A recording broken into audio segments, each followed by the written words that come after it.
जय श्री राम दोस्तों, मैं कल्याण भगत स्वागत करता हूं आपका अम्बे कल्याण चैनल पर। दोस्तों, आज मैं आपसे कुछ ऐसे संकेत साझा करने वाला हूं जिन्हें सुनकर आपके मन को एक अलग ही सुकून मिलेगा और शायद आपको यह एहसास भी हो जाएगा कि आप साधारण जीवन के लिए नहीं बल्कि एक आध्यात्मिक यात्रा के लिए जन्मे हैं। सबसे पहला संकेत है दोस्तों, बचपन से लगातार दुख का साथ रहना। दोस्तों, अपनों के होते हुए भी खुद को खोया सा महसूस करना, लोगों के बीच में रहते हुए भी भीतर से अकेला महसूस करना। कहने को परिवार था, रिश्ते थे, सब कुछ था, लेकिन जो अपनापन, जो स्नेह, जो प्यार, जो सुरक्षा मिलनी चाहिए थी, वो कभी पूरी तरह से आपको मिली नहीं। और हैरानी की बात तो यह है दोस्तों कि इस कमी ने आपके भीतर ना तो जहर भरा, ना नफरत पैदा की और ना ही बदले की भावना। दोस्तों, यही वो जगह है जहां एक आध्यात्मिक आत्मा और एक सामान्य व्यक्ति में फर्क शुरू होता है। जिस इंसान के मन में घृणा बस जाती है, जो हर समय शिकायत करता रहता है, जो दूसरों को नीचा दिखाकर खुद को बड़ा समझता है, वो आध्यात्मिक नहीं होता दोस्तों। चाहे वह कितनी ही माला जप कर ले, कितना ही मंत्र जाप कर ले, कितनी ही साधना कर ले, जो सच में आध्यात्मिक होते हैं वो भीतर ही भीतर ये समझ लेते हैं कि जो मुझे अब तक नहीं मिला वो मुझे खुद बनना है, खुद हासिल करना है, खुद कमाना है।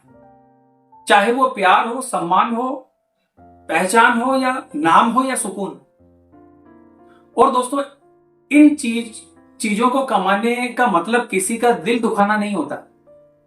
एक आध्यात्मिक व्यक्ति कभी किसी को जानबूझकर चोट नहीं पहुंचाता, कभी भी अपने स्वार्थ के लिए किसी को अपने सामने नहीं झुकाता। दोस्तों, आज के समय में लोग समझते हैं कि मंत्र मिल गया, दीक्षा मिल गई, दरबार चले गए और आध्यात्मिक बन गए। लेकिन दोस्तों, यह बिल्कुल ठीक नहीं है और ना ही ऐसा होता है। यह शुरुआत हो सकती है, लेकिन जो आत्माएं जन्म से ही इस रास्ते के लिए चुनी जाती है ईश्वर के द्वारा, उनकी कहानी थोड़ी अलग होती है। उनके पास सब कुछ होते हुए भी कुछ नहीं होता। उन्हें हर चीज खुद खड़ी करनी पड़ती है, खुद कमानी पड़ती है। और जब उनके भीतर की चेतना जागृत होती है, जिसे लोग कुंडलिनी जागरण कहते हैं, तो उनका जीवन और कठिन हो जाता है दोस्तों। उनसे सामान्य से ज्यादा मेहनत करवाई जाती है। जैसे शरीर सो रहा है लेकिन आत्मा जाग रही है। ऐसे लोग 24 घंटे किसी न किसी स्तर पर सक्रिय रहते हैं, सोच में, समझ में, अनुभूति में। दोस्तों, अगर आप इस मार्ग के लिए चुने गए हैं तो आपने भी यह महसूस किया होगा, जैसे ब्रह्म मुहूर्त के बाद नींद का ना आना, अजीब अजीब सी आवाजें या संकेत मिलना, बिना बोले लोगों की नीयत को समझ लेना, चाहकर भी किसी का दिल न दुखा पाना। दोस्तों, यह सब सिखाया नहीं जाता, यह जन्मजात होता है। ऐसे लोग कभी कभी क्रोध भी करते हैं, लेकिन उनका गुस्सा भी किसी न किसी के भले के लिए होता है। धीरे धीरे उन्हें कर्मों का रहस्य समझ आने लगता है, लेना देना समझ जाता है, बोलना कम, समझना ज्यादा हो जाता है। दोस्तों, वो रोते भी हैं लेकिन बिल्कुल चुपचाप। उनके आंसू बाहर नहीं निकलते, अंदर ही अंदर बहते रहते हैं। दोस्तों, धार्मिक होने का मतलब महंगे महंगे कपड़े पहनना नहीं है, भगवान से किसी प्रकार का सौदा करना नहीं है, अपने आप को बाबा दिखाना नहीं है। सच्चा धार्मिक व्यक्ति अपने लिए कुछ नहीं मांगता। उसे यह डर नहीं होता कि दुख आएगा, क्योंकि वो जानता है कि दुख मुझे मजबूत बनाता है और सुख मुझे भटका सकता है।